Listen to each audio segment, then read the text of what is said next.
Bom dia, boa tarde, boa noite, gente. Professora Cássia, quem fala com você. Vamos retornar ao nosso curso A Pessoa, a Comunidade Surda e suas dimensões biopsicossocial e educativa. Neste vídeo, nós vamos tratar o módulo 2, que tem por tema A Pessoa Surda e sua organização psíquica. Retomando um pouquinho do vídeo anterior, do módulo anterior, nós identificamos que quando chega uma pessoa surda numa família, né? A família fez toda aquela projeção, esperou um filho, né? Idealizou uma criança e essa criança chegou. Então, essa criança não chegou a partir do momento que essa família tem aquele diagnóstico fundamentado no modelo médico, né? Nessa perspectiva racionalista da racionalidade moderna que classifica grupos que estão na norma dos grupos que estão fora da norma. E nessa classificação, os grupos que estão fora da norma são negados realmente de uma capacidade, negados da condição de existência, negados de viverem e existirem como seres da totalidade.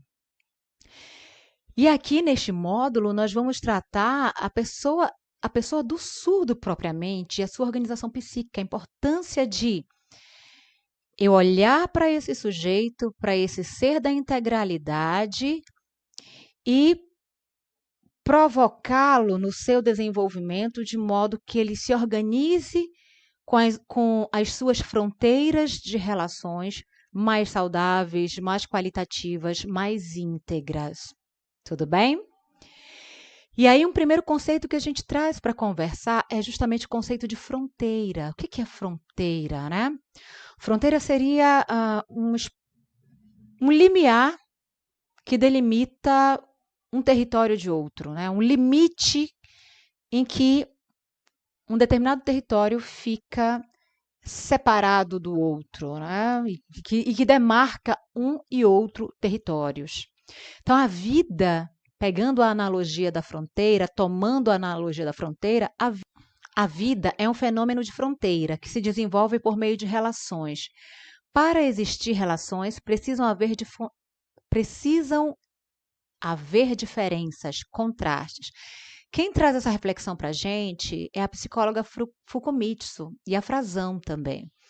E elas dizem que se eu vivo uma relação fronteiriça, como é que eu vou desenvolver, provocar a pessoa surda a organizar melhor as suas fronteiras? De modo que essa fronteira de relação entre o eu e o outro, entre a pessoa surda e ouvinte, entre a pessoa surda e outra pessoa surda, seja uma fronteira e não uma muralha. Seja uma fronteira e não a ausência de demarcação de território também. Estão pensando comigo aqui? Se eu não demarco um território um território que estabeleça um limite na minha relação com outros seres humanos no mundo, eu vou me tornar um ser humano fluido. Eu corro um grande risco de me perder na dimensão de outros eus e não ter a capacidade de me identificar como eu, como pessoa, como ser da integralidade. Então, eu preciso estabelecer essas fronteiras de modo que essa pessoa surda ela tenha em si uma autoimagem positivada, uma autoimagem sadia, que ela se construa enquanto ser que sabe que é um ser de possibilidade, que pode interferir qualitativamente nos domínios da sua existência e nas relações sociais mais amplas no contexto da sociedade. Então, a vida implica em fronteiras que implicam relações as mais diversas. A invasão de fronteiras, gente, como nós falávamos no vídeo anterior, quando a família vive aquele luto e fica naquela tristeza absurda, muitas das vezes essa situação é uma situação que pode provocar a invasão da fronteira do outro, que não identifica o outro como o outro, que não identifica o outro como ser de possibilidade, mas que coloca o outro como isso, como coisa, como objeto. O outro, nessa relação fronteiriça, de invasão de fronteira, o outro é subjugado. A pessoa surda que tem as suas fronteiras invadidas, ela é minimizada da sua condição de existir. Ela é colocada como adjetivo, né? E não como pessoa, e não como sujeito. E nessa invasão de fronteira, isso pode prejudicar, prejudica a constituição psíquica desse humano e, por consequência, prejudica a relação desse humano com a sua autoimagem. Aí eu lembro da música do Mário de Sá Carneiro, o poema dele. Eu não sou eu, nem sou o outro, sou qualquer coisa de intermédio, pilar na ponte do tédio que vai de mim para o outro.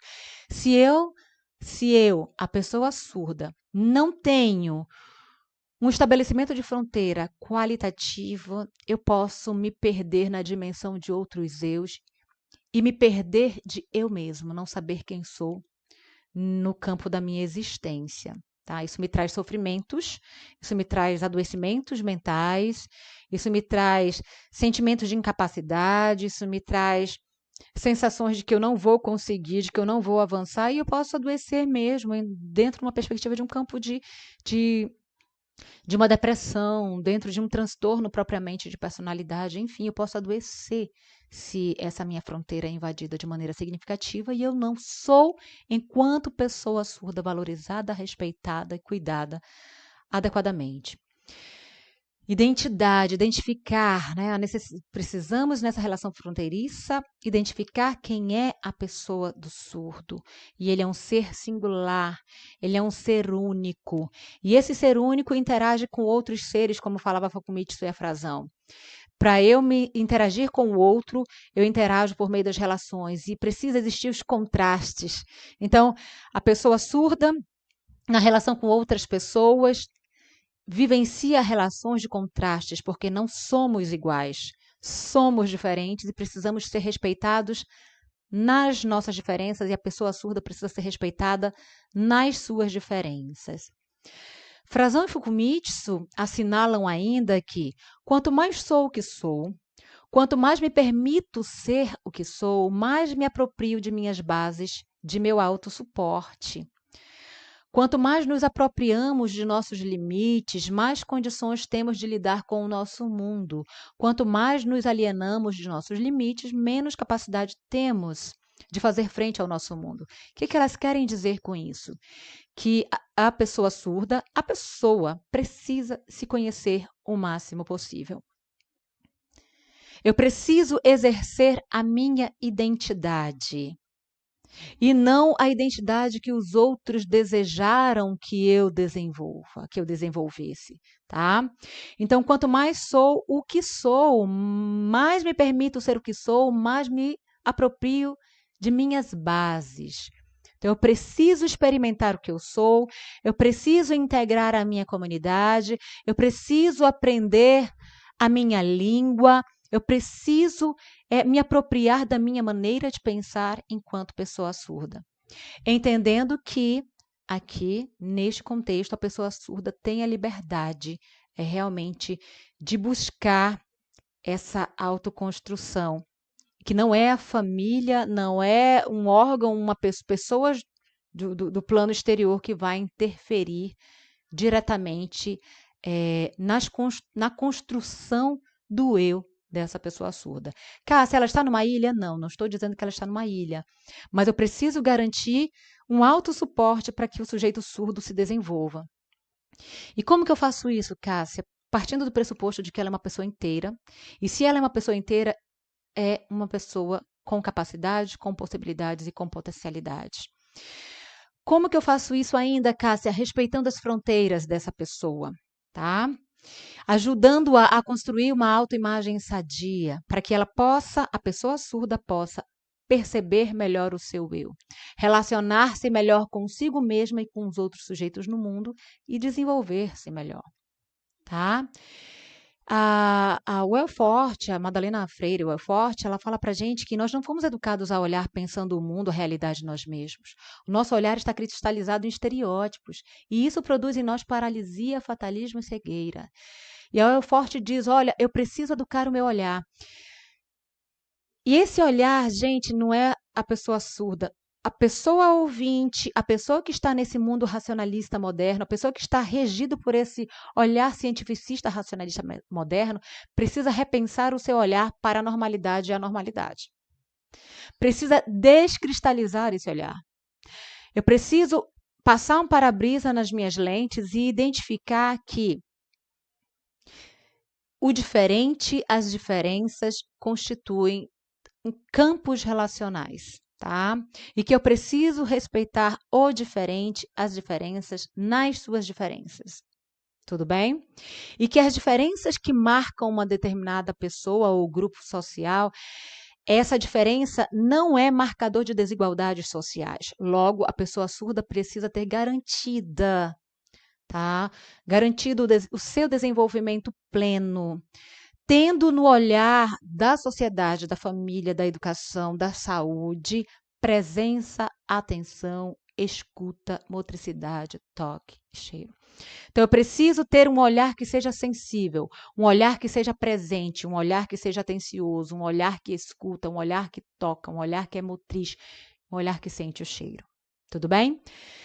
O ser humano é um ser histórico, tá? Que tem funções psicológicas superiores, que tem uma base biológica, mas o funcionamento é uma base biológica, mas que é um contexto que esse humano vive num contexto sociocultural.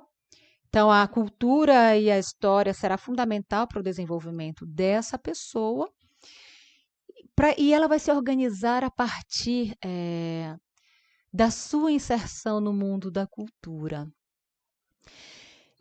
Eu preciso garantir para a pessoa surda um meio social que a conheça, um meio social que provoque desenvolvimento, pense estratégias para provocar o seu desenvolvimento. Para eu formar as máximas qualidades humanas de cada criança, de cada pessoa surda, né, como o Vygotsky fala para a gente, primeiro eu tenho que conhecê-la e pensar em estratégias possíveis para desenvolver com ela. A língua é um ponto fundamental.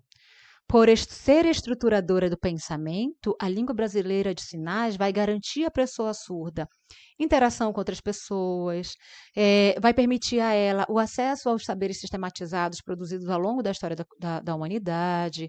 Ela pode se organizar melhor com grupos surdos, ela pode se apropriar melhor do mundo da cultura, bem como provocar o Estado para a garantia do seu bem-estar biopsicossocial, tá? Então, a língua é fundante para o desenvolvimento da pessoa surda. A apropriação da língua brasileira de sinais permite, e o surdo precisa internalizar isso, é importante para ele assimilar isso. Ele, por meio da língua, ele consegue estudar, ele consegue ganhar maior autonomia e consegue a conquista de seus espaços de maneira mais autônoma. Cássia, é fundamental que a criança surda vá a um processo de escolarização desde muito cedo? Sim, gente, fundamental. É importante que a pessoa surda tenha contato com seus pares o mais precocemente possível e acesse a sua língua o mais precocemente possível para que ela consiga se arranjar psiquicamente, ela consiga se organizar nesse mundo com os outros sujeitos no mundo.